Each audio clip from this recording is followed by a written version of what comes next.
they worked really hard, and I was just told, get a good education. When I went off to college, we had just been able to afford a little house in the suburbs of Chicago, a little townhouse.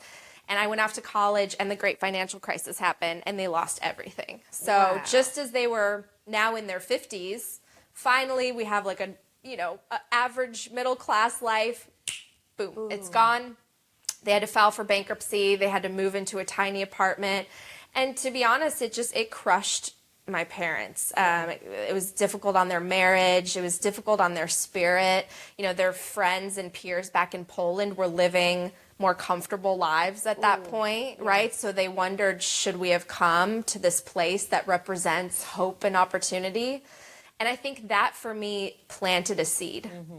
And I thought, how could this happen to people who work hard, play by the rules, pay their taxes, all that? How could this happen?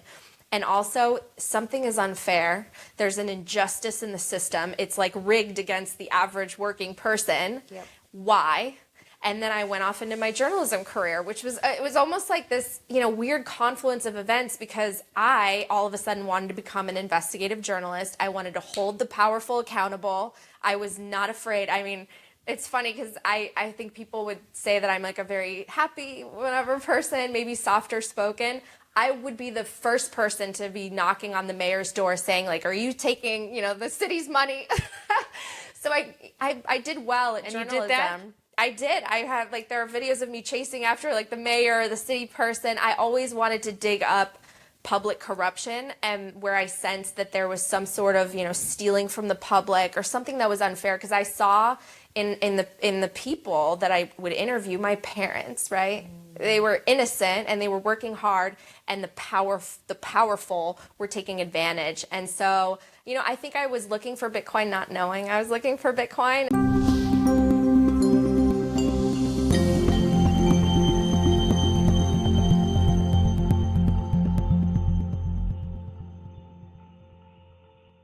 Hello and welcome to another episode of You're the Voice. Thanks for being with me. I'm Efrat. I'm here in Madeira, second day of Bitcoin Atlantis, and I have the honor and privilege, and actually I'm very, very happy to sit here with Natalie Brunell. Thanks for coming, Natalie. Oh, that's so sweet of you. Thank you. I don't know if I'm worthy of that. Of course you are. You're going to be worthy of a lot more. Wait. So Natalie, just a quick introduction. She's a journalist, podcaster, Bitcoin educator, business and financial media commentator.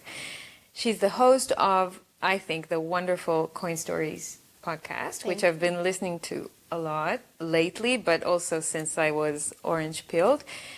And I've seen a lot of your other work as well. Like some of the educational things that you've been doing, the Swan 1 hour introduction to Bitcoin, which I have shared vastly with a lot of my communities that are starting. Oh, that's great. In Bitcoin. And that's a very helpful tool, that 1 hour. And I especially loved your personal story there. We'll get to that too. And overall for me, you're just a super inspiring individual that doesn't shy away from asking the tough questions in a sophisticated yet direct way in your podcast. That's what I feel. And at the same time, especially when I see you in financial media and mainstream media, I think that you have this way of listening to what the audience that is watching that show would be like and what their listening would be. And you talk to that, which is a very good skill. And you have the compassion, I would say, to meet people in their turns or wherever they are in the journey, which is really cool, because you can adjust your language and your terms and the level of understanding that you put through to the people that are listening to you, and I think that's very inspiring. Thank you so much. I'm honored to be here. And I also participated in the women's brunch that you put together here. It was a lot of fun. So I wanted to start with your background a bit, if you can tell us how you got to this career that you're in, and in general, you're in Bitcoin, and that's not a natural journey for someone to take. So how did it take you? Sure. Well, I'll start at the very beginning. I was born in Poland. My parents grew up under communism, and so they never really trusted the government, and they were more into gold, saving in gold if they could.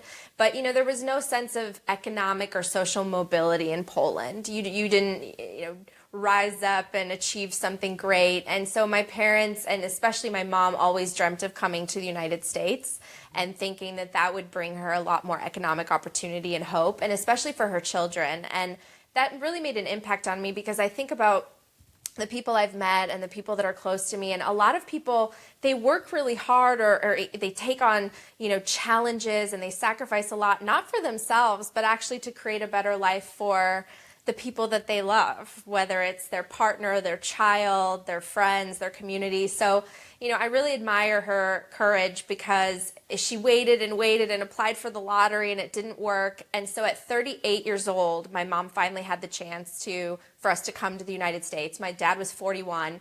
And my dad was actually more worried about us moving. He said, we know everything here. Why don't we just stay? We have no idea what it's going to be like. We don't know the language. And my mom, I hand it to her, she's just a trailblazer, she's very fearless, and she says, we'll learn. We will figure it out. We'll learn. Let's go, because our children will be able to get an education and have a better life there. So she convinced my dad to move us to suburbs of Chicago.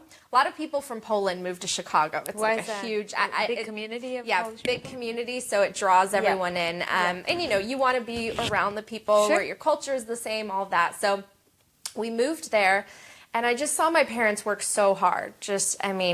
6 days a week, night and morning. My dad would be scraping the car from the snow at 3 o'clock in the morning. And at the time when I was very little, I thought, oh, you're rich if you have a garage. Like, that means you're rich. And my mom found like a nice area with good public schools. So of course, a lot of the kids that I went to school with had much more money, and I saw what life could be. What were they working at? So my dad became an electrician. So they both started new trades, and my mom actually went to work as a bank teller. So she went to a bank, which gave her interesting perspective, because that was actually right around the time that Glass-Steagall Act was being repealed. And so it was where banks all of a sudden now could kind of go over the wall of investing as well. It was like this repeal of a big kind of separation between retail and investment banks. Yes. And so she was then all of a sudden incentivized to like look at people's accounts to try to sell them more products and credit cards and open another account. And I mean, that's another tangent. But anyway, they worked really hard. And, I was just told, get a good education. And when I went off to college, we had just been able to afford a little house in the suburbs of Chicago, a little townhouse. And I went off to college, and the great financial crisis happened, and they lost everything. So just as they were now in their 50s, finally we have like a average middle class life. Boom, it's gone. They had to file for bankruptcy. They had to move into a tiny apartment. And to be honest, it crushed my parents. It was difficult on their marriage. It was difficult on their spirit. Their friends and peers back in Poland were living more comfortable lives at that point, right? So they wondered, should we have come to this place that represents hope and opportunity? And I think that for me planted a seed. And I thought, how could this happen to people who work hard, play by the rules, pay their taxes, all that? How could this happen? And also, something is unfair. There's an injustice in the system. It's like rigged against the average working person. Why? And then I went off into my journalism career, which was, it was almost like this, weird confluence of events, because I all of a sudden wanted to become an investigative journalist. I wanted to hold the powerful accountable. I was not afraid. I mean, it's funny because I think people would say that I'm like a very happy, whatever person, maybe softer spoken. I would be the first person to be knocking on the mayor's door saying, like, are you taking, the city's money? So I did well at journalism. You did that?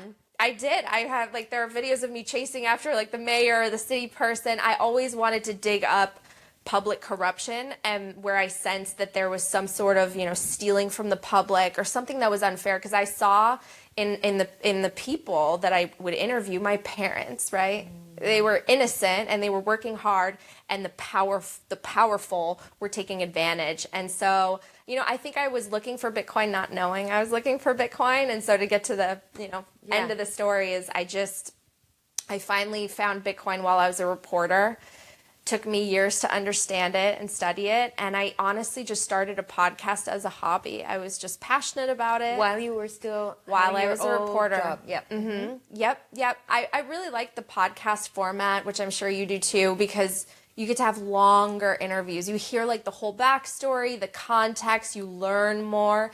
And I didn't get to do that in my job. I would be sent out, and my story at the end of the day would be 90 seconds, 2 minutes long if I was lucky. So it's like, a little bit of time for this day or week or month that you're spending working on a story. And so I loved podcasts. Plus really like finding out really interesting stuff that you're not able to put in there. Right. Because of the length. It's really disheartening, right? Yeah, you had to leave so much on the cutting room floor, so to speak. And so I loved the format of a podcast. And actually, a lot of people don't know this, but I started with, it had nothing to do with Bitcoin. I did a podcast where I interviewed successful people, some people in my industry, some people in social media or politics, just about how they achieved their success. Because I always love, rags to riches stories. Like someone came from nothing and built this great company or wealth. I wonder why. I find it inspiring. You've got that natural tendency to go there because of what happened to the parents. Yeah, I think so. And I love hearing how people overcame obstacles and because everyone has a story, and I think that those stories are beautiful. So I actually did that podcast, and then I had a mentor who said, "Why aren't you interviewing Bitcoiners? Like all you talk about is Bitcoin. You love Bitcoin. You follow all the people in Bitcoin." And so I thought, okay, you know what? I'll just do a season. I'll just interview a couple people. It'll be a one-time thing. And it turned into my job. And actually, I was lucky because since I had that podcast before, I actually wrote into my contract, my last news job, I wrote, I have a podcast and I'm still allowed to do it. And it has nothing to do with this job. That actually came up very, very handy when I pivoted to Bitcoin, because they tried to say, oh, maybe, we don't know if you can do this podcast. And I said, no, it's in my contract. It was kind of a random thing that this other podcast turned into this one. And now it's my full-time career. So it's crazy. Unbelievable. Yeah. Amazing. With great pleasure, I'd like to introduce my sponsors. They help me fulfill my mission of spreading truth, freedom, and sovereignty.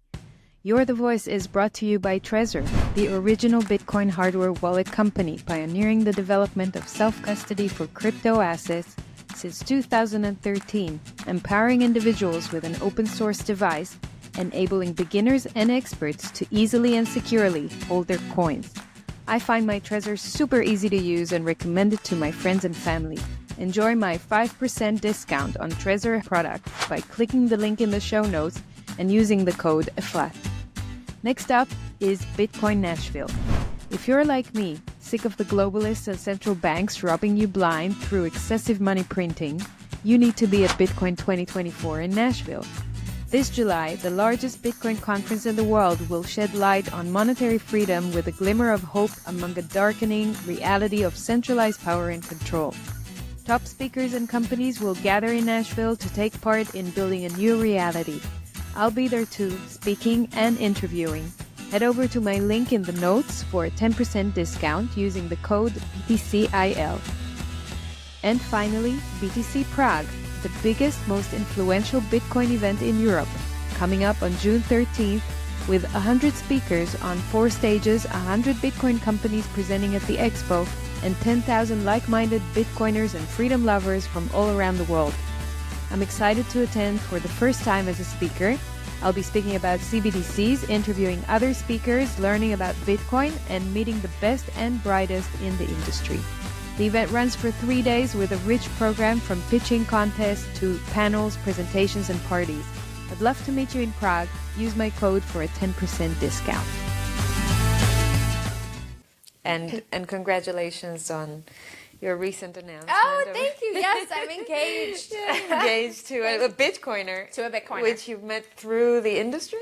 Yes, so we met through Bitcoin. I brought him on the show because his analysis was brilliant, and we found out that we grew up in the same hometown. So the apartment that my family moved into in the little town I grew up in outside Chicago, I was like 500 feet from where he grew up, and we never knew each other our whole lives until Bitcoin. Yeah, we were in the same elementary school, high school, never met until Bitcoin brought us together. That's amazing. Crazy. Yeah. Okay, wonderful. So Bitcoin has already brought some really brilliant stuff to your life. Yes, for sure. Yes. Okay. And the podcast, can you tell us a bit about the podcast? Why you started it? I mean, you talked about the old podcast, but the Coin Stories. I want my audience to learn a bit more about your podcast so that they can go and visit your podcast and learn from it, because I find it very resourceful. Thank you. So the way that it started, it's sort of evolved, but the way it started is I loved those origin stories that I was doing in the previous interviews. Like, where did someone come from? Why do they do what they do? What did they overcome? And for me, I was very curious about those stories with Bitcoin, because I was learning from all these people, like reading their books and watching their shows. And some of them were very successful in industries like business, finance, engineering.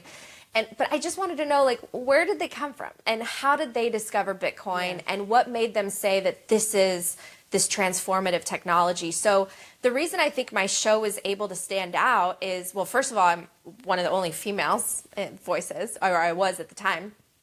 But second of all, I went all the way to the beginning with every guest, and I was like, where are you from? What were you like as a kid? What did you want to be when you grew up? How did you start your career? How did you find Bitcoin? And you hear these fascinating human stories, because a lot of us are very similar. Yeah, you know, like, and similar things drive us and motivate us, and it was beautiful to hear some of these really interesting backstories that none of the other shows had. Like, I learned all about Lynn Alden's upbringing and how she was homeless and she was driven to achieve and learn how to invest and learn about money. And I mean, she overcame so much to become one of the most brilliant people that we have and learn from. And I had like Michael Saylor's story and Jeff Booth and Preston. And I just wanted to hear the human story behind the Bitcoin headlines. And now I've sort of fused the two together. So I always try to pull out more of like the heart-driven answers and things that are more personal and human. But I also want to hear about like the headlines and the markets and all of that. So it's now kind of a fusion combination of the two.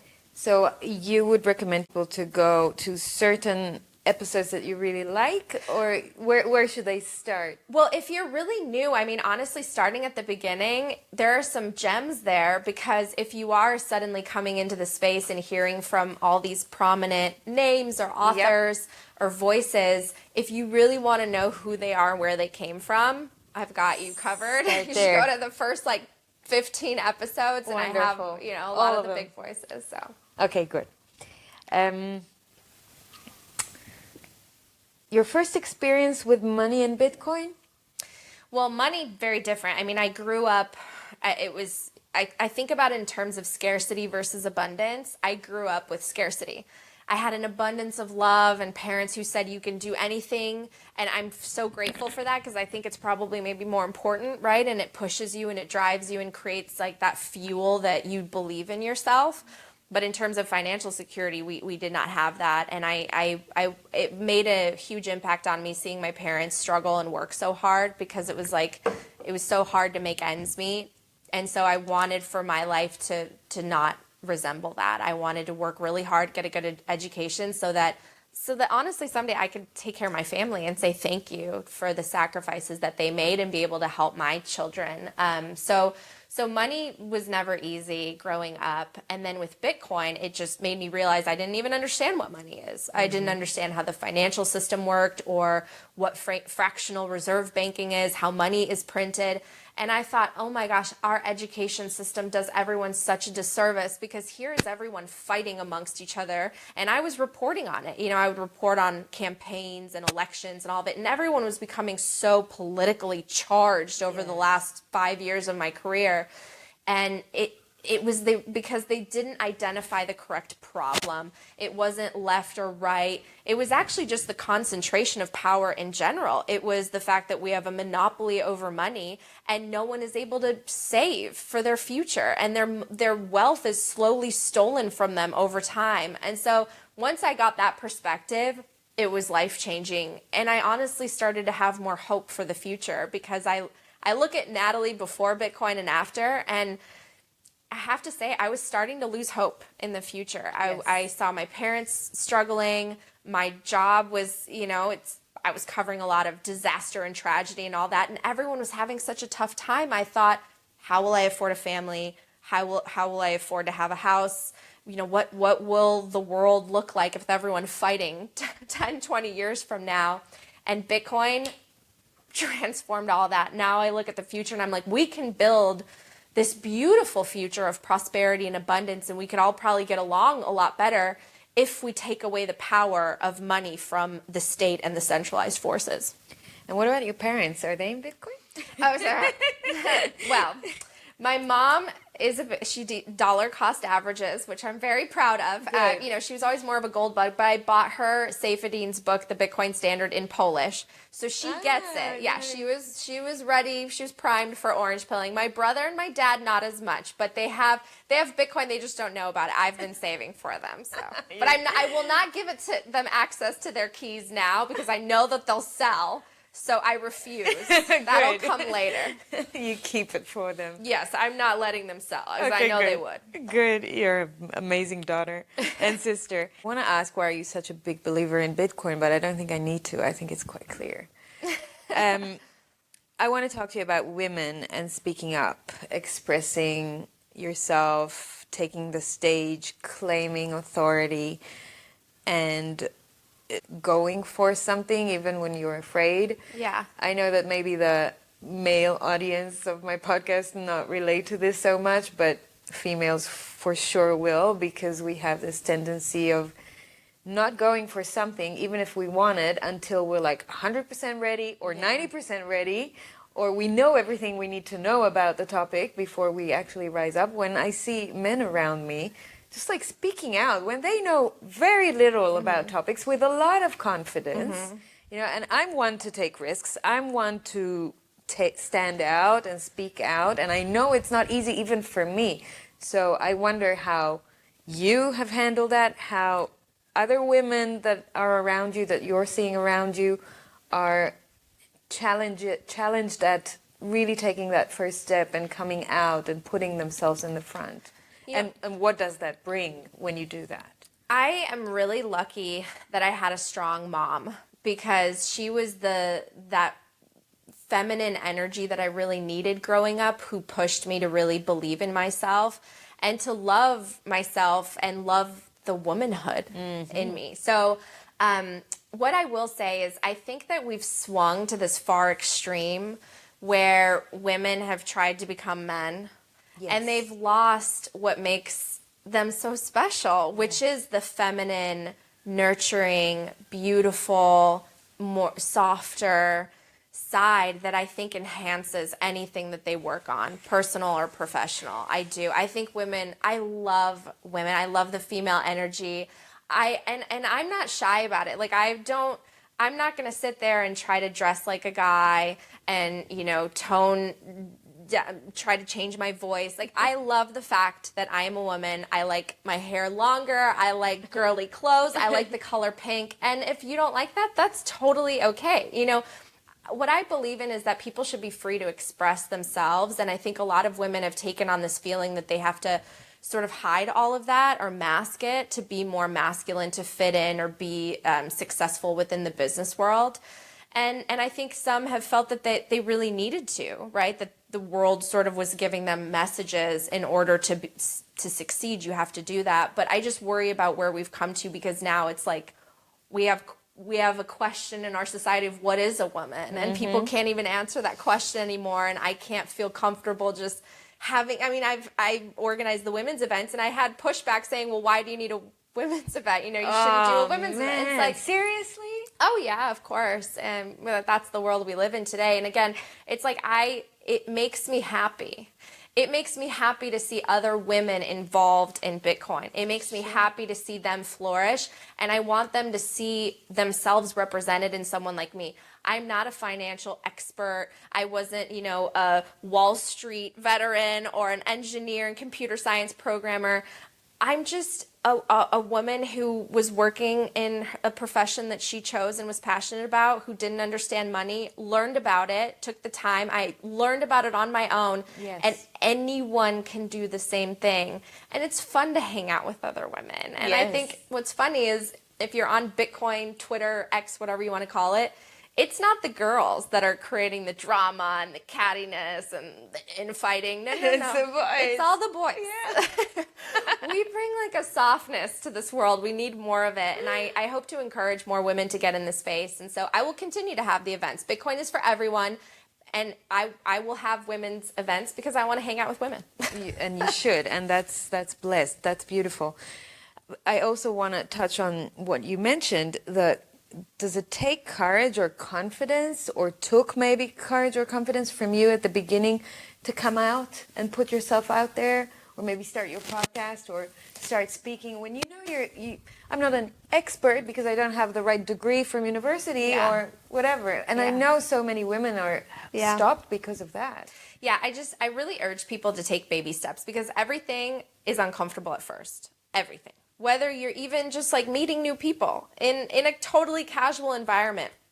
I remember when I was a reporter at the very beginning of my career, I was so nervous for everything. You know, I was nervous about knocking on doors and talking to strangers. And luckily I had a little, you don't go into journalism if you're totally terrified of it, right? Like I wasn't totally petrified, but it's a little uncomfortable. You don't want to bother people. Sometimes you have to ask uncomfortable, difficult questions. But the more you do it, you just build a confidence. And I really do believe that struggle builds confidence. Like it forces you to build up a thicker skin. And I want to encourage women to take those first steps because I do think that there is something within us to sort of wait and be recognized as opposed to go act and be aggressive. It's not like womanly to be very aggressive, right? I read a book early in my career journey that talked about how it talked about women and men and the differences in finances and the economics of careers. And it said that women, even if they're qualified for a promotion, will sit and wait for the recognition, the raise to come. Yes. And the men, even if they're not qualified, will go knock on the door and demand a higher salary than they should even get. It is true. I can tell you from my corporate experience, it's true. It's happening. So there, and I wasn't I was clearly aware of it, but until it was presented to me point blank, that actually helped me because it was like, I need to ask, right? Don't take the first offer and don't take the first no as an answer, right? Go back, ask for more, ask for what you're worth ultimately. It was about knowing your value. And I think we have to be told that we really need to stand up for our value in ourselves. And I think we need to stand up for us being women. Like I'm tired of people saying everyone just has to be some like, it's fluid, like nobody's anything anymore, right? It's like I can't be a man, I can't be a woman. I have to just conform to some like grayness. And no, you can be whatever you want. Sure, and own it. Yeah, love it, and I love that. Thank you. Okay, what you do today is unreal. I mean, you made a new career out of podcasting, and that's what you do full time. Why are you choosing this path? Why do you want to pursue that? So really at the basis of it is I think financial literacy needs to spread. I just want to help people with the education of Bitcoin, and I want the general public to find it approachable. When I started, I didn't really know where to start. It was all over my head. I didn't see people like myself reflected in the voices sharing this message, and I was really intimidated. I was intimidated by the technical components, the mining, the energy. I mean, Bitcoin is this intersection of so many different trades and industries and skills, and I didn't have a lot of them. So for me, it's about helping simplify that message. I mean, my job over the last 10 years when I was a journalist was about taking a story and simplifying it. What is the thing you most need to know so that you can maybe make an opinion or decision on it, and then someone can take it more deeply from there. But it's just kind of, I want to be that introduction. I want to be an entry point for people who, there are billions who still don't understand Bitcoin, don't know about it, don't own any. And I just want to be one of the voices that helps share the message. And you definitely are.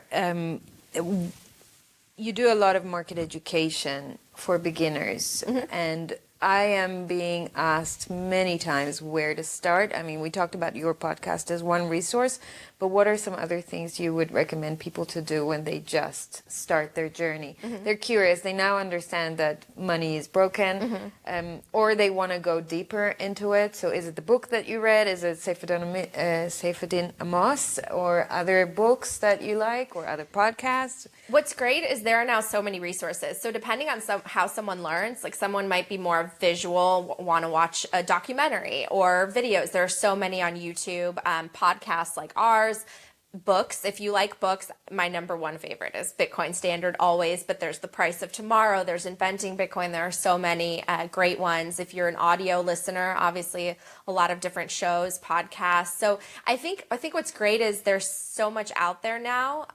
Even learning from Twitter, like I stay on top of a lot of headlines just through Twitter X.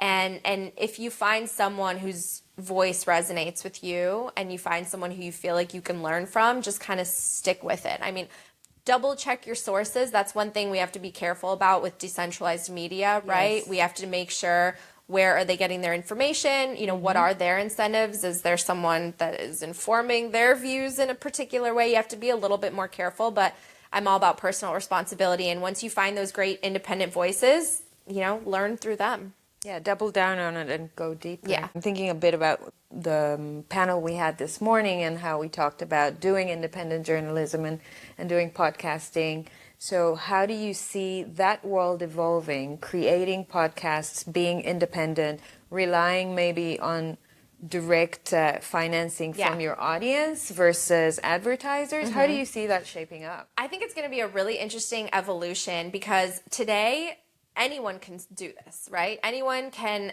It's pretty accessible to even have very high-end equipment. I mean, your iPhone. I was shooting some of my last stories as a journalist on my iPhone, which is crazy. But, you know, the technology's out there, so anyone could start one. Now, how do you make it? How do you create longevity, and how do you create a career? How do you monetize it? That's where I think a lot of the questions, the conflict resides, because you could, if you're wealthy, you could just finance it yourself, right? Like if I was in Bitcoin in 2012, I wouldn't worry about it. Or maybe I'd be on some yacht somewhere.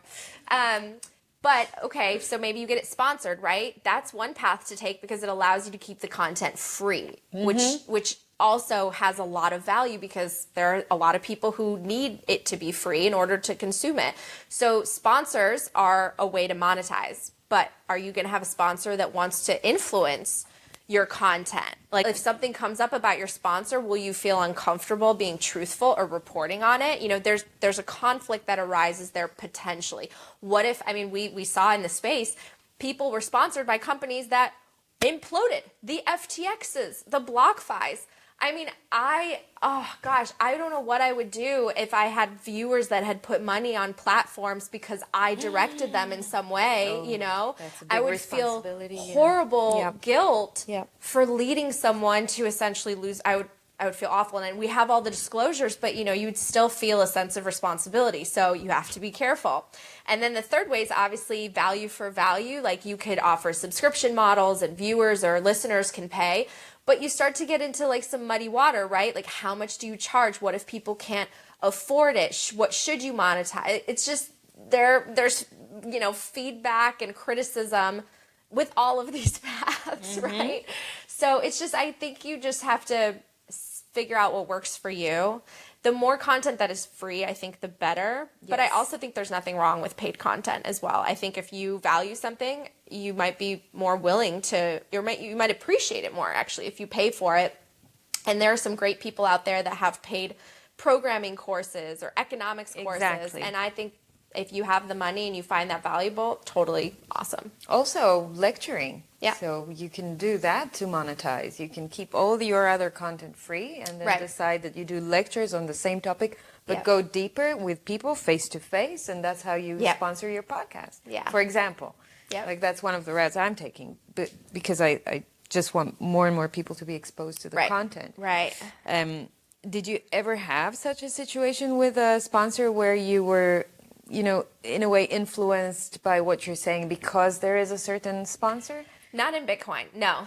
But in my previous news job we had advertisers for the networks, and I had multiple stories throughout my career censored. They were not allowed to air because of the advertisers. Yes, either the advertisers or the network was close to a particular maybe political office, and it really frustrated me. I mean, one of the situations happened really early in my career, and I had done a lot of work investigating a local political official. It was a public corruption case, and I had all my ducks in a row. I had this binder of documents. I had worked on the story. I had the sources, the interviews, and the story was ready to go. And the advertiser got very upset, and they called a meeting, and the story never aired.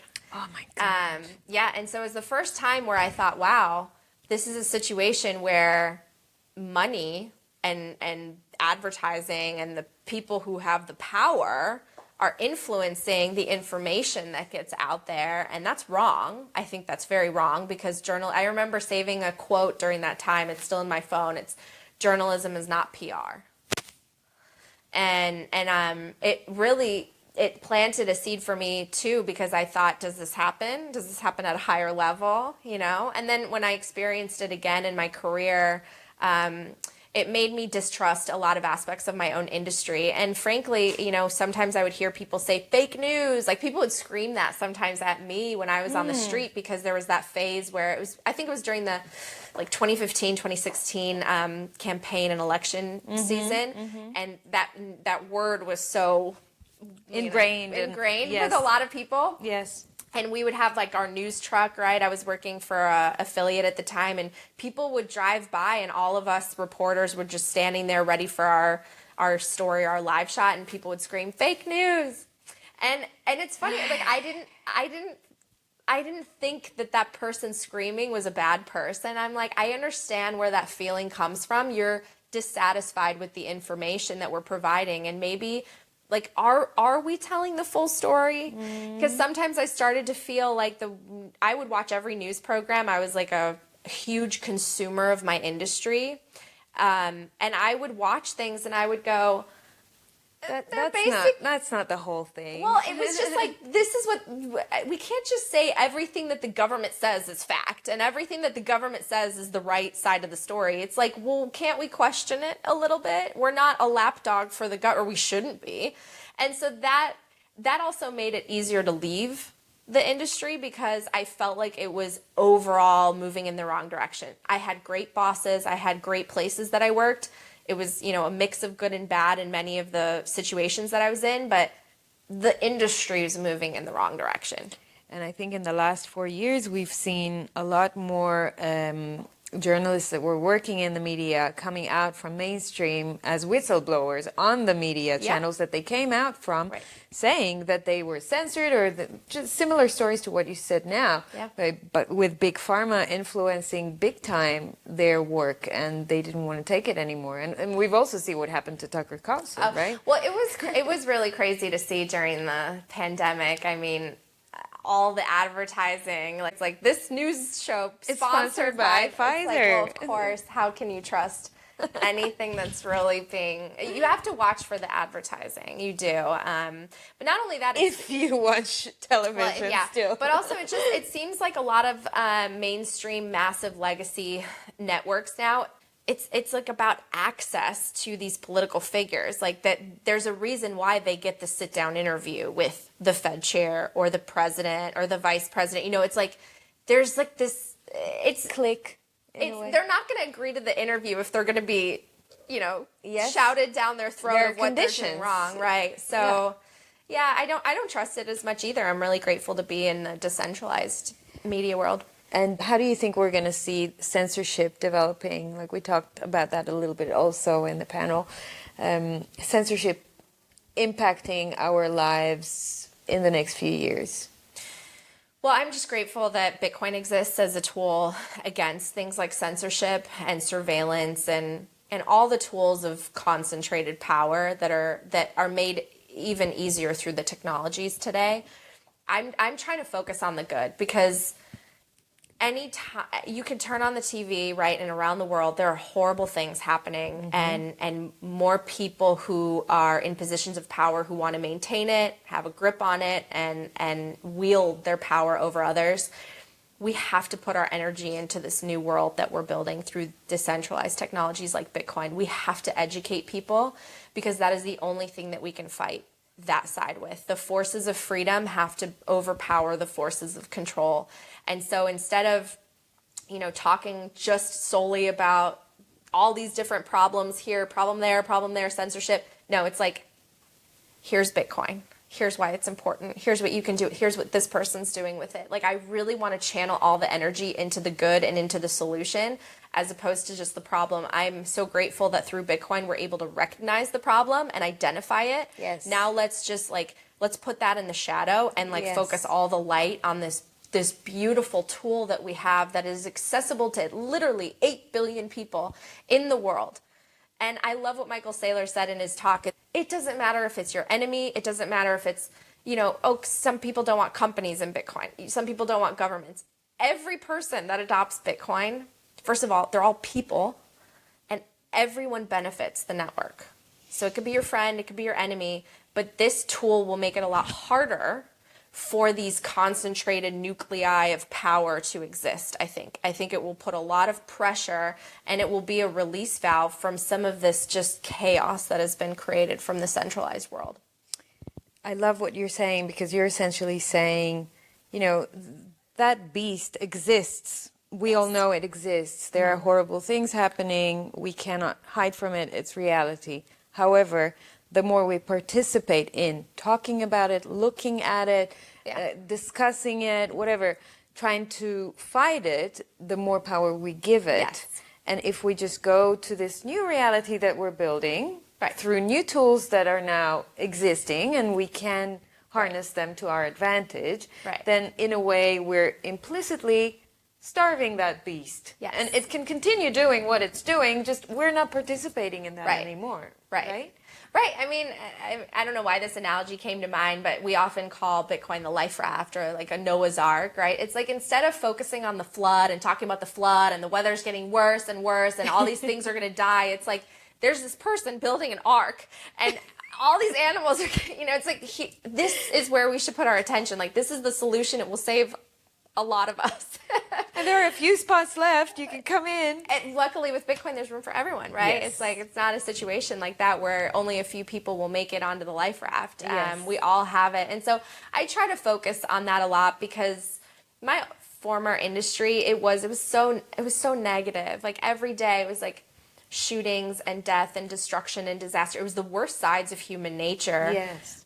But what I saw is, in all of those situations, there are the helpers, the rescuers, the people running in, risking their lives sometimes to help and to rebuild and to just give a hand, whether they have a lot to give or very little. Those are the inspiring stories that touch you and stay with you, and they're a representation of the human spirit. And so I want to focus on the fact that Bitcoin is a tool. It is a solution for so many problems in so many parts of the world. And yeah, we have all these problems. I'm not going to talk about them. I'm going to talk about the solutions. Amazing. And by the way, you guys, I'm just, as you're speaking, I'm remembering that some of my favorite episodes on your podcast are with Whitney Webb. Oh, yeah. She's awesome. I know. And I highly recommend watching them. Where do you see us in about 5 years from now with Bitcoin, and even 10 years from now? Where would you think it will lead us? I'm super excited. I can't believe how much progress has already been made in 15 years. I mean, this is a brand new technology, right? It took like 1,000 years for gold to become money. Yes. And we've been in this crazy fiat experiment of paper money for who knows how long, and it's been a disaster. 15 years of code that has turned into a global phenomenon. It is literally accessible to everyone. You can take your entire material wealth with you, memorized in 12 words or 24 words and you can transport it. You can send it at the speed of light across. I mean, it's crazy. And yet so many people still don't know about it. And we're already at what, 60 something thousand US dollars per Bitcoin. It's fucking crazy. And it's like, it doesn't, what the fiat price doesn't matter, right? It's one Bitcoin equals one Bitcoin. It's all the other currencies are collapsing essentially at different rates. And it's just so, I just see, you know, I think we're going to hit 1 billion people by 2025. That's what a lot of the charts I've followed say. I think we're going to have more podcasts and more companies and more wallets, just more tools that people can use, and more communities that are becoming, I don't know, more empowered. I think that Bitcoin empowers the companies and the communities and the people that use it. So I think it's a bright future. Like I said, before I would have looked at the future and thought, ooh, it's not going in a good direction and all of us are out for ourselves. No, now I'm like, oh, this is exciting. We can build with one another. We can collaborate and work with one another. 1000%. Love it. I always ask, my last question is a message of hope, but you've just given it, so no need. Yeah, hope is important. Of course. I mean, and you know what? Let's talk about this for a second, because I think, especially where I come from, it's so easy to get dragged down to the dark sides of life. Life is not easy these days. Even in Western democracies, they're not easy for many people, especially when their wealth is being stolen away from them and they don't know it. They don't understand why. And it's so easy to get dragged to the dark path and to waste so much energy and so much time at trying to fight it. I really think, like you, that putting most of your time on finding solutions rather than talking about the problems is the way to go.